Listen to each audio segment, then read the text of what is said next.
Hello, everybody, and welcome into Senior Living Live. My name is Melissa. As always, I hope you're having a fantastic day today. Well, we are previewing our upcoming webinar September 6th called Embracing Change in an Ever-Changing World.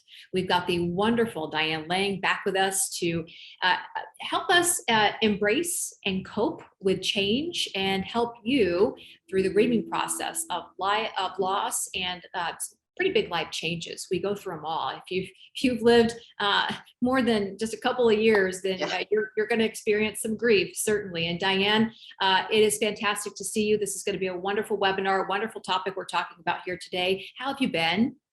I have been really good. Thank you so much for asking, and thank you for having me. It's always great when it's summertime. Ask me in the winter and we'll be talking something different, but in the summer, it's always wonderful. Summer is always great. We got that little extra bit of vitamin D that we love so much. Yes. So before we start diving into the topic, let's talk a little bit about you and your background. Sure. So I have been an adjunct professor at Montclair State University in New Jersey. I've been there to be 20 years this year. I am also a therapist and a positive psychology coach.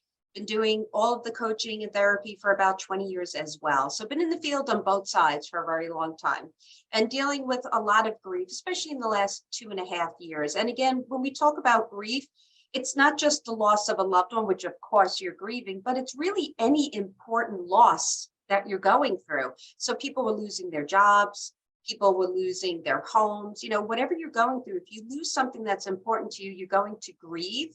And all changes are transition. So something is always ending, but something is always beginning.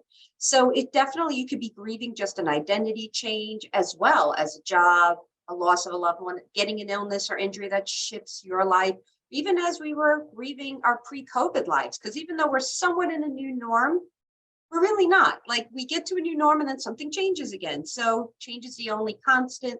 So really, we're always going to be going through transition. So it's good to learn how to embrace change and handle grief when it comes. Yeah, and I'm glad you gave some examples there because people tend to just think, well, I should only be grieving if someone passes away, but that's not the only time that we grieve things in life. So Diane, can you tell us a little bit about grief in general? How does it affect somebody physically, mentally? So grief, just so you know, everybody handles it differently. So it's a very individual process. And a lot has to do with what you're grieving, what's going on in your life besides, the loss at that moment. Do you have a lot of stress? Do you have a lot of support?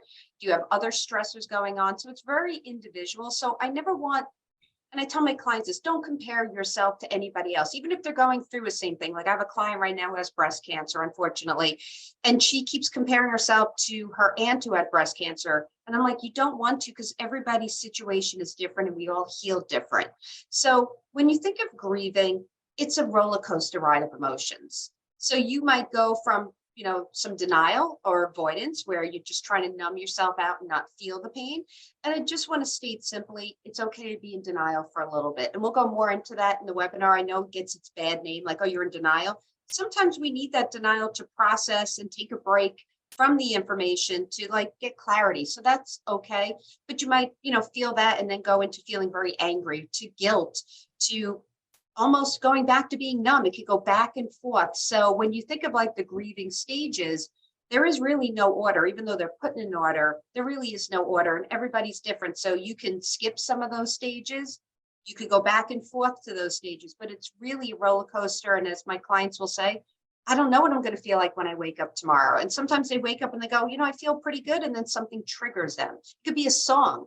It could be someone calling they haven't talked to. It could be a post on Facebook. Anything can trigger it.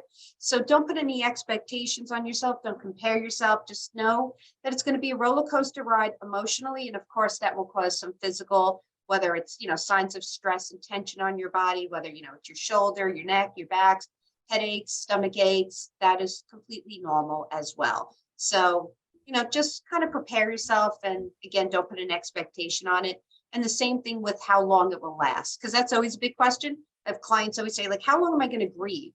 And there is really, again, no answer because it's a lot to do with what you're grieving, the individuality of what you're going through, your other stressors. And also, if you have mental illness in your family, or if you're coming from a place of having mental illness already, it could be even longer. So Don't put a time frame on it. Don't put an expectation. Kind of just go with the waves, because that's what clients say. They say it feels like waves coming in. So just go with the wave and know that change is the only constant. So what you feel today might not be tomorrow, but with time, it does get better. Yeah, and so there really is no normal, so to speak, because it is so individualized. But Diane, when is it maybe time to get a little bit of help? Maybe you need a little bit of help, and we're trying to fend off depression, right? So when is it time to maybe seek help? Honestly, I want people to think of it this way. You can't grieve, you can't forgive, and you can't heal alone. So there's never a bad time to go and get help. And whether it's professional help with a therapist or a life coach, or it's just reaching out to your social worker at Arbor, or it's reaching out to a friend or family, it's always important to have that unconditional love and support. We need it. You can't do it alone.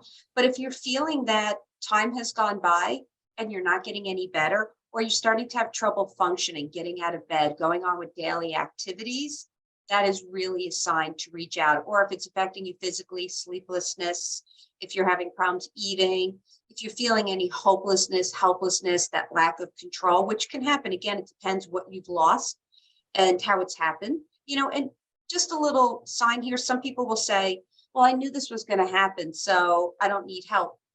Even if it's a planned change, a planned loss, so it's not loss of a loved one, but maybe you knew you were retiring, or you knew you were losing your job, they were going out of business, you had a 6-month warning, or even if you have someone who you knew was in hospice and they were passing, it doesn't mean that when it happens, it's not going to be overwhelming and that you don't need support. So even if it's a plan change or something that you know is going on, you still might want help. So really trust your instincts. If you're feeling that life's getting too difficult, then just reach out, and your doctor can help you, the social worker can help you, or if you already have somebody that you would like to see that you've seen before, go back and just get that extra help. And there are bereavement groups as well. That's another avenue you can take, but I do suggest, if it is the loss of a loved one and it's fresh, sometimes bereavement groups can be a little tough because everybody's talking about their loss. So you have to be ready for that. And sometimes clients aren't ready. I know, they have told me for 6 months to a year. So think about what works for you best. Would I want a group? Am I ready to hear other stories and share? Or am I at a place that I just would do better with one-on-one? And there is no right or wrong. It's just what works for you. Yeah, those are excellent examples. Excellent examples. Great job. So when we talk about, as you said, you don't have to do it alone. There's nothing that's written that says you have to do that, and it doesn't have to be a therapist. It could be a friend. So speaking of friends, what are some ways that we can help family or friends who are in the process of grieving? That's a real typical question, and I think what happens is nobody really knows how to help somebody. Right. It's a very awkward situation because you don't want to bring something up if they're finally moving past, but if you don't ask how they are, then you feel bad that you're not being a good friend, or you don't want them to be hurt. So there's a lot of confusion with it. And really the honest truth is, what happens is when we're talking about the loss of a loved one or a family member, when you lose somebody, the last few weeks, so everybody's around during the funeral, the wake, sitting shiva, whatever it is, you always have people. It's usually a few weeks afterwards that people start feeling that loneliness because everybody goes back to their normal lives, and they have to. But during that's the phase where it really hits because you are alone. And that's when people really need other people. And it's a very scary thing to be like, how do I approach it? And I suggest this, just checking in on them. You don't have to bring up the loss. It's just, hey, I was thinking about you today. How are you? Or, hey, you know what? I'm going to the food store. Would you like me to pick something up for you? Or it's just asking them, I just want to know what you need. Would you like me to stop by? Is there any, errands I could do for you? Tell me what I can do for you. And asking them what they need, because sometimes what they really need, if they're going through real grieving and depression because they just lost a partner for life, or, a loved one that they were close to, sometimes they just want someone to go, yeah, you know what? You go food shopping for me? Could you pick up my medications at the pharmacy? I just can't do it. I just can't get myself to leave the house today. And that's sometimes all they need. And that is showing you care. You don't always have to be like, how are you? And, what are you thinking? Because sometimes they don't want to talk about it, but knowing that you're checking in on them and just sending a smiley face or a heart and saying, I love you, or saying, tell me what I can do for you, and doing those types of errands of food shopping, medications, whatever they need, that sometimes is really the most beneficial. But really make sure after all of the wake, the funeral, the sitting shiver is all done, that's when we really want to reach out because that's when they're their loneliest. Yeah. Yeah. Excellent. I'm taking down notes mentally. Because, I have, you talk about friends and, their parents passing at my age or divorces. And so, it's good to have these skills for those individuals so that you kind of know how to help them in ways that you didn't know before. So, and this is why we have this webinar. So I love it. Now, it's obvious we're all going to experience grief at some point in our Yes. life. Yes. And so it's great to get sort of these productive ways of handling that to get out to the other side of it. If someone wants a little bit more guidance, Diane, how can they get in touch with you? Sure. So you can go to my website, which is dianelang.org. I finally have a new website, so it's going to sound different than last time. And on there is my email, and you can reach out through the email or through the website on the contact form, and I'd be glad to answer any questions. And I will, get more into this on the 6th where we can really discuss. And you just brought up a valid point. Any type of ending is grieving. So it could be divorce. It could be a breakup of any type. It could be the loss of a best friend. It just didn't work out. It doesn't have to be death. So, remember that. I've had clients who retired or downsized, and that was a huge transition when they grieve because they grieved their old life. So remember that, because a lot of people will be like, oh, I'm not really grieving, or it's not as important. No, absolutely, it is important. Any type of, loss of any kind is important. So remember to reach out and get that support. Yeah. Excellent, excellent, excellent.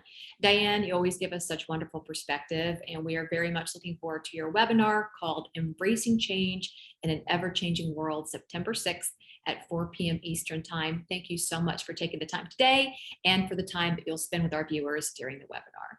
And thank you for having me. And I hope everybody has a great holiday weekend, and we'll see you on the 6th.